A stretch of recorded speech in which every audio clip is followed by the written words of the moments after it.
Hi friends, మనకి లేటెస్ట్గా వచ్చిన నోటిఫికేషన్ ఉంది కదా, కేవీఎస్ అండ్ ఎన్విఎస్కి సంబంధించిన టీచింగ్ అండ్ నాన్ టీచింగ్ పోస్ట్కి సంబంధించిన నోటిఫికేషన్ ఉంది కదా.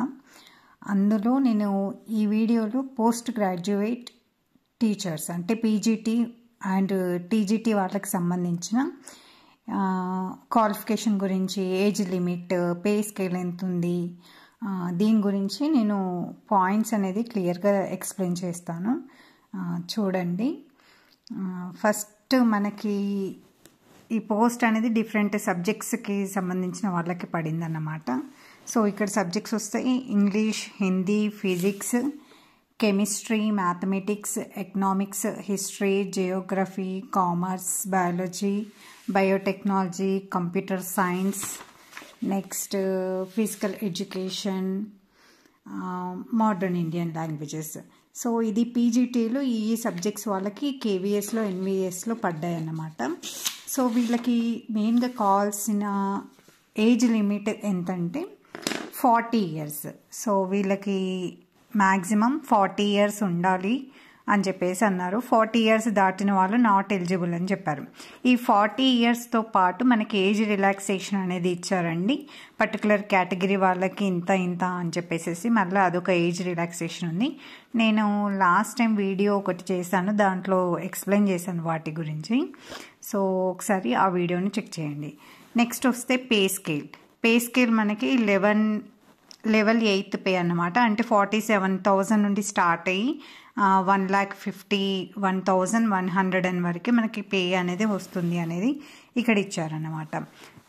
అది నెక్స్ట్ ఇంకా మనకి కావాల్సింది, మనం మెయిన్గా చెక్ చేసుకోవాల్సింది ఏంటంటే మన ఎడ్యుకేషనల్ క్వాలిఫికేషన్ ఏముండాలి. ఈ పీజీటీకి అప్లై చేయడానికి డిఫరెంట్ సబ్జెక్ట్స్కి అయినా కానీ ఎడ్యుకేషనల్ క్వాలిఫికేషన్ ఏది ఉండాలి అని చెప్పేసి మనం మెయిన్గా చూసుకోవాలి. అకార్డింగ్ టు దట్ ఓన్లీ మనం అప్లై చేసుకోగలుగుతాం కదా. సో అందుకని ఫస్ట్ వన్ ఏంటంటే మనము ఆ పర్టికులర్ సబ్జెక్ట్లో స్పెషలైజేషన్ మనం ఏదైతే అప్లై చేసుకోవాలనుకుంటున్నామో, అంటే ఐదర్ ఇంగ్లీషా, ఎకనామిక్సా, నెక్స్ట్ ఫిజిక్సా అయితే దాంట్లో మనం ఏంటంటే పీజీ చేసి ఉండాలి, మాస్టర్ డిగ్రీ అనేది చేసి ఉండాలన్నమాట. We say that is the post graduate course అని కూడా అంటాము. సో అది కూడా ఎన్సిటిఈ రికగ్నైజ్డ్ ఇన్స్టిట్యూషన్ లేదా యూనివర్సిటీలో చేసి ఉండాలి. దాంతోపాటు ఇక్కడ ఏమి ఇచ్చారంటే first point, integrated post graduate course from NCTE recognition institution or university in the concerned subject. మనం ఏదైతే ఏ పోస్ట్కి అయితే పీజీటీ ఇది అప్లై చేసుకోవాలనుకున్నాం, ఏ సబ్జెక్ట్లో అయితే అప్లై చేయాలనుకున్నాం దాంట్లో అయితే మనకి పోస్ట్ గ్రాడ్యుయేషన్ కంపల్సరీ ఉండాలి. అది కూడా ఎంత, 50% మార్క్స్ వచ్చి ఉండాలి. మనకి పీజీలో 50% మార్క్స్ వచ్చి ఉండాలి. As well as integrated including BEd component, BEd అనేది కూడా చేసి ఉండాలి. ఒకవేళ ఇంటిగ్రేటెడ్ కోర్స్ అయితే మన పీజీ విత్ బీఈడి అనేది కంప్లీట్ అయి ఉండాలి విత్ 50% మార్క్స్. అంటే మనకి ఇక్కడ పీజీలో కూడా 50% వచ్చి ఉండాలి, యాజ్ వెల్ యాజ్ బీఈడికి సంబంధించిన దాంట్లో కూడా 50% అనేది వచ్చి ఉండాలి. ఇక్కడ అన్ని ఇచ్చిన పాయింట్స్ రిలేటెడ్గా అంతే ఉన్నాయండి. ఏంటి, master degree from recognized university with at least 50% marks in aggregate in the concerned subject. దాంతోపాటు and BEd degree from NCTE recognised institution or university with at least 50% marks. So ఇక్కడ ఫస్ట్ పాయింట్ అయినా సెకండ్ పాయింట్ అయినా, ఇప్పుడు ఒకవేళ మీరు integrated PG చేస్తే మాత్రం ఆ ఇంటిగ్రేటెడ్ పీజీలో ఉన్న కన్సర్న్ సబ్జెక్టులో 50% marks with including BEd component అనే దాంతో మనకు టోటల్ ఓవరాల్గా 50% రావాలి. సపోజ్ మనం పీజీ ఒకటి సపరేట్గా చేసాము అండ్ బీఈడి అనేది చేసి ఉంటే దాంట్లో ఇండివిజువల్గా పీజీలో 50% మార్క్స్ వచ్చి ఉండాలి, బీఈడిలో కూడా 50% మార్క్స్ ఉండాలన్నమాట. ఇది కంపల్సరీ. అది లేదా ఇంకా అంటే ఇంకెవరికి చాయిస్ అంటే 3 years integrated BEd MEd, 3 years integrated BEd MEd చేసిన వాళ్ళకు కూడా కంపల్సరీగా 50% మార్క్స్ అనేది వచ్చి ఉండాలి. ఇంకా వాళ్ళు కాకుండా ఇంకెవరు 4 years integrated degree with at least 50% marks from NCTE recognised institution including BEd component. So ఇక్కడ ఓవరాల్గా కంపల్సరీగా మనకు అడిగింది ఏంటంటే 2, మనం ఏదైతే సబ్జెక్టుకి జాబ్ అప్లై చేస్తున్నామో ఆ సబ్జెక్టులో మనది పీజీ కంప్లీట్ అయి ఉండాలి, యాజ్ వెల్ యాజ్ బీఈడి అనేది కూడా కంప్లీట్ అయి ఉండాలి. ఆ రెండిట్లో అండ్ పీజీలో యాజ్ వెల్ యాజ్ బీఈడిలో మనకి కంపల్సరీగా 50% అనేది అయితే వచ్చి ఉండాలి. ఇది మెయిన్ క్వాలిఫికేషన్ మనం పీజీటీలో ఏదైనా జాబ్ అప్లై చేయడానికి. నెక్స్ట్ దాని గురించి మనకి ఇక్కడ ఇండివిజువల్గా టేబులర్ ఫార్మాట్లో ఇండివిజువల్ సబ్జెక్ట్ వాళ్ళకి సంబంధించి ఇచ్చాడు. పీజీటీ ఇంగ్లీష్ అయితే వాళ్ళు ఇంగ్లీష్లో కంప్లీట్ చేసి ఉండాలి అని చెప్పాడు. అది ఇన్విఎస్ కేవీఎస్ అయినా కానీ వాళ్ళ సబ్జెక్ట్ కంపల్సరీగా పీజీలో ఇంగ్లీష్ ఉండాలి. హిందీకి హిందీ. ఫిజిక్స్ అంటే ఏమి ఇచ్చాడు? In concerned subject or any specialization in concerned subject provided the candidate has studied concerned subject at graduation level. So కంపల్సరీగా ఫిజిక్స్ అనేది వాళ్ళకి స్పెషలైజేషన్ సబ్జెక్ట్గా ఉండాలి అనేది అది కంపల్సరీ అనమాట. సో సేమ్ యాజ్ అట్లనే కెమిస్ట్రీకి, మ్యాథమెటిక్, ఎకనామిక్స్కి, హిస్టరీకి, జియోగ్రఫీకి ఇవి మీరైతే ఈ జాబ్స్ అంటే పర్టికులర్ సబ్జెక్ట్ జాబ్కి అప్లై చేస్తే అదైతే కంపల్సరీగా మన మెయిన్ సబ్జెక్టుగా అయ్యి ఉండాలన్నమాట. దాంట్లో స్పెషలైజేషన్ చేసి ఉండాలన్నమాట. సో ఇక్కడ పీజీటీ కామర్స్ అండ్ అది ఎన్విఎస్ అయినా కేవీఎస్ వాళ్ళకైనా ఒకటి అయితే ఇక్కడ చెప్పారండి. సో కామర్స్ మన స్పెషలైజేషన్ చేసి ఉండాలి. ఒకవేళ suppose MCom degree in applied or business economics. So ఈ ఎంకామ్లో అయితే ఎవరైతే అప్లైడ్ ఆర్ బిజినెస్ అంటే అప్లైడ్ ఎకనామిక్స్ లేదా బిజినెస్ ఎకనామిక్స్ అనేది చేసిన వాళ్ళు మాత్రం నాట్ ఎలిజిబుల్ అని ఇచ్చాడు. ఓకేనా? కామర్స్ సబ్జెక్టు స్పెషలైజేషన్ చేసిన వాళ్ళు ఎలిజిబుల్ అండి. బట్ ఎంకామ్ డిగ్రీ తోటి ఉండి వాళ్ళు దాంట్లో స్పెషలైజేషన్ అప్లైడ్ ఎకనామిక్స్ లేదా బిజినెస్ ఎకనామిక్స్ చేసిన వాళ్ళైతే నాట్ ఎలిజిబుల్ అనేది అక్కడ కేవీఎస్లో అయినా ఎన్విఎస్ పీజీటీ కామర్స్ వాళ్ళకి నాట్ ఎలిజిబుల్ అనేది ఇక్కడ ఇచ్చాడు అనమాట. ఇక్కడ ఇచ్చాడు holder of MCom degree in applied or business economics shall not be eligible అని చెప్పేసి ఇక్కడ క్లియర్గా ఇచ్చాడు. సో రిమైనింగ్ సబ్జెక్ట్స్కి బయాలజీకి ఏంటంటే బయాలజీ దాంట్లో in biological science, life science or any specialization in concerned subject provided the candidate has studied concern subject at graduation level. Biological సైన్స్లో లేదా life సైన్స్లో వాళ్ళ బయాలజీని కన్సర్న్ అంటే బయాలజీ సబ్జెక్ట్ అనేది మెయిన్ సబ్జెక్టుగా కంప్లీట్ చేసి ఉండాలనేది ఇక్కడ అన్నమాట. బయోటెక్నాలజీ అయితే ఈ బయోటెక్నాలజీ వాళ్ళకి ఎవరెవరు బయోటెక్నాలజీ లేదా microbiology, biochemistry, life science, bioscience, genetics వీళ్ళు ఈ బయోటెక్నాలజీ ఇన్ కేవీఎస్లో అప్లై చేసుకోవచ్చు. సో ఇలా ఇండివిజువల్గా టేబులర్ ఫార్మాట్లో సిబిఎస్ఈ వాళ్ళు క్లియర్గా ఇచ్చారండి వాళ్ళ కన్సెప్ట్లో. సో మనకేంటంటే పీజీటీ జాబ్ అప్లై చేయాలంటే మెయిన్గా పీజీ అనేది కంప్లీట్ అయి ఉండాలి విత్ 50 కన్సర్న్ సబ్జెక్ట్లో పీజీ కంప్లీట్ అయి ఉండాలి విత్ 50% మార్క్స్. నెక్స్ట్ బీఈడి కూడా కంప్లీట్ అయి ఉండాలి విత్ 50% మార్క్స్. ఈ రెండు మెయిన్ క్వాలిఫికేషన్ కన్సర్న్ సబ్జెక్ట్లో ఈ రెండు మెయిన్ క్వాలిఫికేషన్ తోటి ఉండాలన్నమాట. పీజీ కంప్లీట్ అయి ఉండాలి, బీఈడి కంప్లీట్ అయి ఉండాలి విత్ 50% మార్క్స్ అయితేనే అప్పుడే మనము ఈ పోస్ట్కి అప్లై చేసుకోగలుగుతాము. ఇది మెయిన్. వీటితో పాటు ఇంకేం ఉండాలి అని ఇచ్చాడంటే ఆల్రెడీ ఆ కన్సర్న్డ్ సబ్జెక్ట్లో టీజీటీగా ఎక్స్పీరియన్స్ ఉండాలి అని చెప్పేసి కూడా అన్నాడు.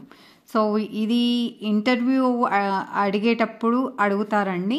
ఒకవేళ ఉంటే అది మీకు ప్లస్ పాయింట్ అవుతుందన్నమాట. ఫ్రెషర్స్ అప్లై చేయొద్దా అంటే అట్లేం లేదు. మీకు ఒకవేళ ఈ క్వాలిఫికేషన్ ఉంటే మీరు కూడా అప్లై చేయవచ్చు. కానీ ఏంటంటే ఇంటర్వ్యూ టైంలో మనకి ఇది ప్లస్ పాయింట్ అవుతుంది. ఆల్రెడీ టీజీటీగా వర్క్ చేసి ఉంటే ఏదైనా రికగ్నైజ్డ్ ఇన్స్టిట్యూషన్లో ఆ పర్టికులర్ సబ్జెక్ట్లో మనం టీజీటీగా ఎక్స్పీరియన్స్ ఉందంటే అది ప్లస్ పాయింట్ అవుతుంది. ఇంటర్వ్యూ టైంలో అది మనకి యూస్ఫుల్ అవుతుంది. ఈవెన్ అప్లికేషన్ టైంలో కూడా మేబీ అడిగే ఛాన్స్ ఉంది. అంటే ఎనీ ఎక్స్పీరియన్స్ ఉందా అని కూడా అడుగుతారు కదా. సో అప్లికేషన్లో ఎక్స్పీరియన్స్ ఉంటే ఎక్స్పీరియన్స్ పెట్టండి, లేదు అంటే లేదు అని పెట్టండి. బట్ ఇంటర్వ్యూ టైం వరకు అయితే ఇది ఒక ప్లస్ పాయింట్గా అవుతుంది.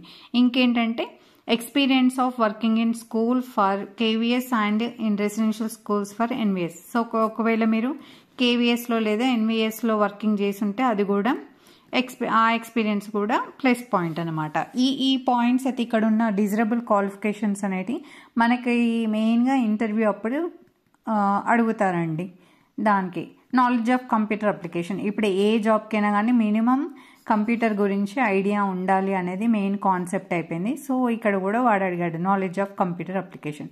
సో ఇది అయితే ఫస్ట్ కొన్ని సబ్జెక్ట్స్కి సంబంధించిన క్వాలిఫికేషన్స్ అని చెప్పాడు. అంటే కన్సర్న్ సబ్జెక్ట్లో మీరు ఇవి చేసి ఉండాలి అని చెప్పేసి ఇది ఒకటి అడిగాడు.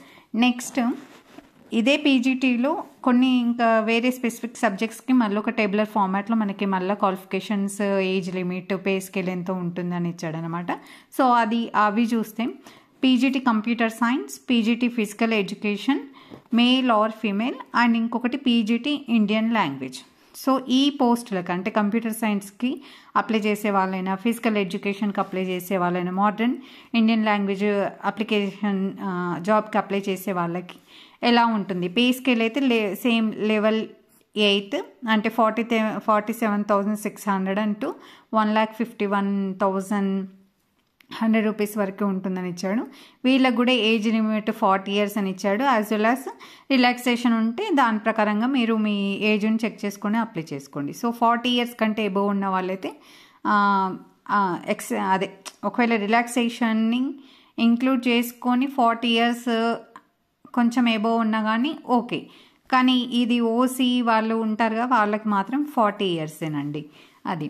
సో ఇక్కడ మెయిన్ ఇక్కడ కంప్యూటర్ సైన్స్ వీళ్ళకి చాలా డౌట్స్ ఉన్నాయి. సో నేను అంటే చూస్తున్నాను కదా వీడియోస్లలో, పాపం చాలా డౌట్స్ ఉన్నాయి. ఎందుకంటే అంతకుముందు కొన్ని ఇంతగా అడగలేదు, ఈసారి చాలా స్పెసిఫిక్గా కొన్ని మెన్షన్ చేశాడనమాట ఎడ్యుకేషన్ క్వాలిఫికేషన్లో.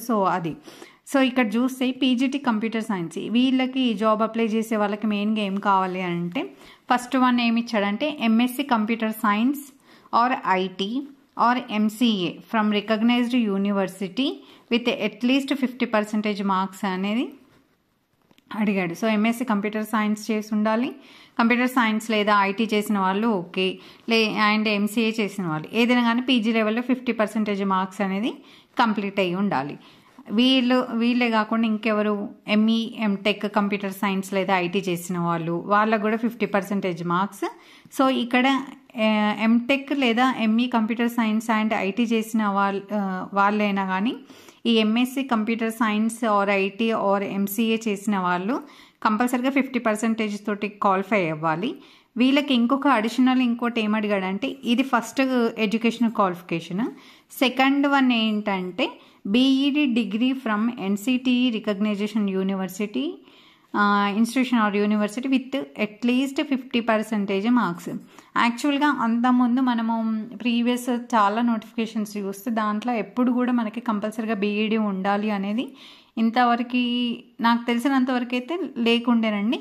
ఈసారి అనుకుంటే ఇది ఇంప్లిమెంట్ చేసింది, లేదా మేబీ మరి లాస్ట్ ఇయర్ నుండి ఏమైనా ఇంప్లిమెంట్ చేస్తున్నాడో తెలియదు. కానీ ఈసారి అయితే నేను ఇది చూశాను, బీఈడి డిగ్రీ అనేది కంపల్సరీగా ఉండాలి అని చెప్పేసి అడిగాడు.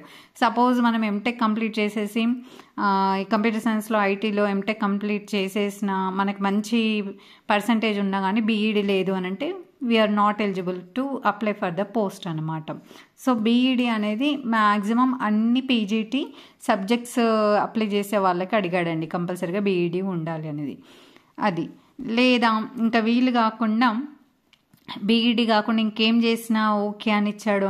అంటే ఈ ఎంటెక్, ఎంఎస్సి, ఎంసీఏ చేసిన వాళ్ళు ఒకవేళ బీఈడి ఇలా చేయకపోయినా కానీ వేరేగా అంటే 3 years ఇంటిగ్రేటెడ్ బీఈడి, ఎంఈడి, ఒకవేళ బీఈడి, ఎంఈడి విత్ 50% మార్క్స్తో ఉన్నా కానీ వాళ్ళు కూడా ఎలిజిబుల్ అని ఇచ్చాడు. లేదా 4 years integrated degree with at least 50% marks BEd కాంపోనెంట్గా అన్నట్టుగా ఇచ్చాడు. సో ఏంటంటే మనకి కంప్యూటర్ సైన్స్ ఎవరైతే చేసిన వాళ్ళు ఉన్నారో, ఎంఎస్సి అయినా, ఎంసీఏ అయినా, ఎంటెక్ అయినా, కంప్యూటర్ సైన్స్ చేసిన వాళ్ళకి 50% అండ్ అబోవ్ ఉన్న వాళ్ళకి కంపల్సరీగా బీఈడి అనేది ఇక్కడ ఇంపార్టెంట్. బీఈడి లేకపోతే మనం ఈ పోస్ట్కి మనము అప్లై చేయలేము. బీఈడి లేదా బీఈడి, ఎంఈడి విత్ 50% మార్క్స్ తోటి ఉండాలి. అది మెయిన్ ఎడ్యుకేషనల్ క్వాలిఫికేషన్. ఇంకా physical education qualification, PGT physical education qualification చూస్తే వాళ్ళకి ఏంటంటే master in physical education MPEd అనేది చేసి దాంట్లో 50% మార్క్స్ వచ్చి ఉండాలన్నమాట. ఫిజికల్ ఎడ్యుకేషన్ వాళ్ళకి ఎంపీఈడి అంటే మాస్టర్ ఇన్ ఫిజికల్ ఎడ్యుకేషన్ అనేది కోర్స్ డిగ్రీ చేయాలి. వాళ్ళకి మళ్ళీ దాంట్లో ఏంటంటే 50% మార్క్స్ అనేది వచ్చి ఉండాలి. అది ఫీమేల్ అయినా కానీ 50% తోటి ఎంపీఈడి అనేది కంప్లీట్ అయి ఉండాలి వాళ్ళ మాస్టర్ డిగ్రీ. ఇంకొకటి ఏంటంటే ఇది ఇక్కడ వాళ్ళకి కంపల్సరీగా అన్నట్టుగా ఇంకొకటి ఇచ్చాడు. సో వాళ్ళు ఆల్రెడీ ఏదైనా స్టేట్ లెవెల్లో should have represented at least state at national level in any of sports or games recognized by sports authority in India or లేదా the concerned federation. So sports authority of ఇండియాలో ఏదైనా games లేదా స్పోర్ట్స్లలో వాళ్ళు already రిప్రజెంటెడ్గా ఏదైనా work చేసి ఉంటే అది వాళ్ళకి ప్లస్ పాయింట్ అన్నమాట. సో అదొకటి అడుగుతున్నాడు. Next experience in recognition university as PET physical education టీచర్గా ఆల్రెడీ ఎక్స్పీరియన్స్ ఉంటే అది కూడా ఒక ప్లస్ పాయింట్. ఏదైనా రెసిడెన్షియల్ స్కూల్స్లో వర్క్ చేసి ఉంటే అది కూడా ప్లస్ పాయింట్ అనమాట. సో ఇవి కూడా అడిగాడు, వాళ్ళకి ఆల్రెడీ ఏమైనా ఎక్స్పీరియన్స్ ఉందా. దాంట్లో మెయిన్గా ఫస్ట్ వన్ అనేది ఒకటి స్పెసిఫిక్గా చెప్పాడు, స్పోర్ట్స్ అథారిటీ ఇండియాలో స్టేట్ లెవెల్లో ఏమైనా స్పోర్ట్స్ గేమ్స్కి రిప్రజెంట్గా ఏమైనా చేశారా అనేది అన్నట్టుగా అడిగాడు.